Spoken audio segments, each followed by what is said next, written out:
అయితే ఇప్పుడు మనకి స్కూల్స్‌లో గాని, కాలేజెస్‌లో గాని ఇంకా అంటే టెక్నాలజీ చాలా మారిపోయింది. ఇప్పుడంతా అవును. గూడా ఏఐతో ఫైటింగ్ ఉంది మనకి డైలీ. అవునవును. సో, కానీ మన స్కూల్స్, కాలేజెస్‌లో ఇంకా మనకి ఈ 1, 1, 2, 2, 3 ఆ యాహ్! మార్కులు, ర్యాంకుల దగ్గరే ఆగిపోయాం.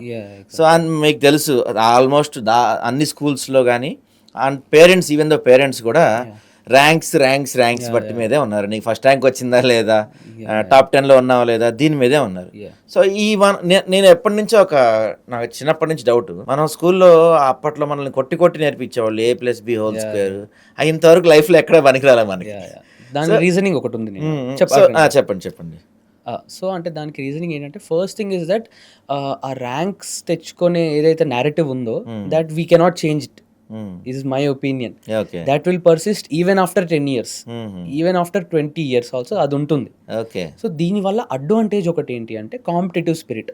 హ్మ్. ఇప్పుడు నేను ఇంటర్ చదువుతున్నప్పుడు మనకి సెక్షన్స్ ఉండేవండి. నేను ఐఐటీ బ్యాచ్ కాబట్టి హ్మ్. సెక్షన్స్. నేను సీబీఎస్ఈ నుంచి వచ్చాను కాబట్టి నన్ను సెపరేట్ సి సెక్షన్ అని అంటారు. ఓకే. ఆ కోర్స్‌ని I don't know if I am supposed to IPL అంటారు దాన్ని. ఓకే. ఆ!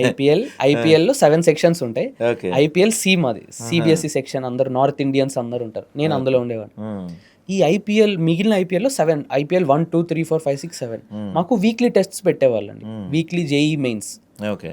ఇప్పుడు అందులో టాప్ పర్ఫార్మర్స్‌ని ఫస్ట్ సెక్షన్‌లో మూవ్ చేస్తారు. హుహు. లీస్ట్ పర్ఫార్మెన్స్‌ని సెవెంత్ సెక్షన్‌లో. ఓకే. అలా ప్రోగ్రెస్ అవుతూ ఉంటది. హ్మ్. సెక్షన్స్ మారుతుంటాయి. నేను సీబీఎస్ఈ కాబట్టి నేను అందులోనే ఉండేవాడిని. హ్మ్. మాకు ఒక టైప్ ఆఫ్ లెక్చరర్స్ వచ్చేవాళ్ళు. ఓకే. సో, మీరు ఏదైతే అన్నారో ర్యాంక్స్ ఇంకా హ్మ్. స్కూల్‌లో అయితే ర్యాంక్ సిస్టమ్, మార్క్ హ్మ్. సిస్టమ్ అది ఒక రకంగా in terms of competitive spirit it is fine.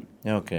అంటే ఇప్పుడు ఒక స్టూడెంట్‌కి ఇంకొక స్టూడెంట్ ఇప్పుడు నేను 40 మార్క్స్‌లో స్కూల్‌లో 40 మార్క్స్ ఎగ్జామ్‌కి ఒకడికి 38 వచ్చాయి. వాడిని ముందు పిలిచి వాడికో చాక్లెటో 40/40 వస్తే అలా హ్మ్. హ్మ్. ప్రైజ్ చేయడం వల్ల ఇక్కడ 39, 36 వచ్చేవాడికి కొంచెం లోపల ఉంటది. ఓకే. నెక్స్ట్ హ్మ్. నేను కూడా తెచ్చుకోవాలి అని. ఓకే.